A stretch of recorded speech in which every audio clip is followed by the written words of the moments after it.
নমস্কার, দেখছেন কলকাতা টিভি, সঙ্গে রয়েছে আমি স্বর্ণালী। শুরু করছি সংবাদ সারাদিন। আর শুরুতেই যে গুরুত্বপূর্ণ খবরের দিকে নজর রাখতেই হচ্ছে।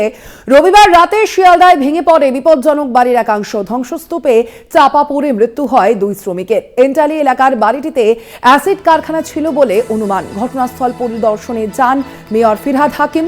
রবিবার রাতে শিয়ালদায় ভেঙে পড়ে বিপজ্জনক বাড়ির একাংশ এবং সেই যে এন্টালি এলাকার বাড়িটিতে অ্যাসিড কারখানা ছিল বলেই প্রাথমিক অনুমান করা হচ্ছে এবং বাড়ির একাংশ ভেঙে পড়ার কারণে সেই ধ্বংসস্তূপে চাপা পড়ে মৃত্যু হয় 2 শ্রমিকের। আপনাদের জানিয়ে রাখি, গতকালের এই ঘটনায় যেমনটা জানা যাচ্ছে, এখনো পর্যন্ত 2 শ্রমিকের মৃত্যু হয়েছে।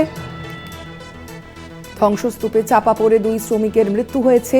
শিয়ালদার এই ঘটনা। রবিবার রাতে শিয়ালদায় ভেঙে পড়ে বিপজ্জনক বাড়ির একাংশ। এর আগেও আমরা দেখেছি একাধিক আবাসন ভেঙে পড়ার ঘটনা এবং সেই ঘটনাতেও যথেষ্ট যে আহত বা নিহত হওয়ার সংখ্যাও কিন্তু রয়েছে এবং এবার একেবারে শিয়ালদায় ভেঙে পড়েছে এই বিপজ্জনক বাড়ির একাংশ। আমরা আরো বিস্তারিত জানবো এই বিষয়ে, কথা বলবো। ফোন লাইনে রয়েছেন প্রতিনিধি দুর্গাদাস বন্দ্যোপাধ্যায়। দুর্গাদাস, কি জানা যাচ্ছে এখনো পর্যন্ত, কি খবর রয়েছে? মৃতের সংখ্যা কি আরো বাড়ার কোনো আশঙ্কা রয়েছে? দেখো, নতুন করে তোমায় বলি যে গতকাল থেকে 2 জন মারা গিয়েছিল এই কনভেন্ট রোডের বাড়িটি ভেঙে পড়ে। তারপরে ধ্বংসস্তূপের মধ্যে থেকে উদ্ধার কাজ এখন চলছে, তবে নতুন করে কোনো দেহ উদ্ধার হয়নি। তবে ধ্বংসস্তূপে পুরোপুরিভাবে ধ্বংসস্তূপে সরিয়ে ফেলা সম্ভব হয়নি। এটা কাজটা কলকাতা ডিজাস্টার ম্যানেজমেন্ট গ্রুপের জওয়ানরা করছেন। এবং সব থেকে বড় কথা যেটা, যে আজকে সকাল থেকে কিন্তু কলকাতা পুরসভার মেয়র ফিরহাদ হাকিমের নির্দেশে ডিজি বিল্ডিং, অর্থাৎ কলকাতা পুরসভার ডিজি বিল্ডিং এবং এসডব্লিউএম এর ডিজি অর্থাৎ সলিড ম্যানেজমেন্টের যে ডিজি রয়েছেন, এই দুজনকে নির্দেশ দেওয়া হয়েছে সকাল থেকে কনভেন্ট রোডের এই ভগ্নপ্রায় বাড়িটি পুরোপুরিভাবে ভেঙে ফেলার কাজ করা হবে এবং এই কাজের তদারক করে এবং যাতে কোনো বাধা সৃষ্টি না হয় তার জন্য বিরাট পুলিশ বাহিনী সেখানে মোতায়েন থাকবেন।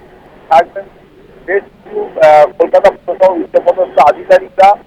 দেখো, এই প্রসঙ্গক্রমে বলে রাখি যে উদ্ধার কাজ শেষ হওয়া পুরোপুরিভাবে শেষ হওয়ার পরে বোঝা যাচ্ছে যে ওই দুজনই এই ঘটনায় গুরুতর জখম হয়ে মারা গিয়েছেন, নাকি ধ্বংসস্তূপের নিচে আরো কেউ রয়ে গেছে। তবে একটা বিষয় পরিষ্কার, যে শহর কলকাতা জুড়ে যে সমস্ত ভগ্নপ্রায় বাড়িগুলি রয়েছে, যেগুলি খুব দ্রুত ভেঙে ফেললে মানুষের প্রাণহানিকে এড়ানো সম্ভব হবে, সেই সমস্ত জায়গাতে কর্মীরাটাকে বারবার বলছে যে আইনি প্রক্রিয়াগত সমস্যার কারণে, পরিধি বিবাদের কারণে এই বাড়িগুলিকে পুরোপুরিভাবে ভেঙে ফেলা সম্ভব হচ্ছে না। ফলে যত দিন গড়াচ্ছে তত কিন্তু এই ধরনের বাড়ি ভেঙে পড়ে মৃত্যুর সংখ্যা কিন্তু বেড়েই চলেছে। ফলে যত দ্রুত সম্ভব আইন প্রক্রিয়াকে সহজতর করে এই ধরনের ভগ্নপ্রায় বাড়িগুলিকে ভেঙে ফেলা সম্ভব হবে, ততই কিন্তু শহর কলকাতায় অবাঞ্ছিত এই ধরনের মৃত্যুর হাত থেকে মানুষকে রক্ষা করা সম্ভব হবে মনে করছে ওয়াকিব হওয়ার। একেবারেই ধন্যবাদ তোমায়। আমরা কথা বলছিলাম, ফোন লাইনে ছিলেন প্রতিনিধি দুর্গাদাস বন্দ্যোপাধ্যায়।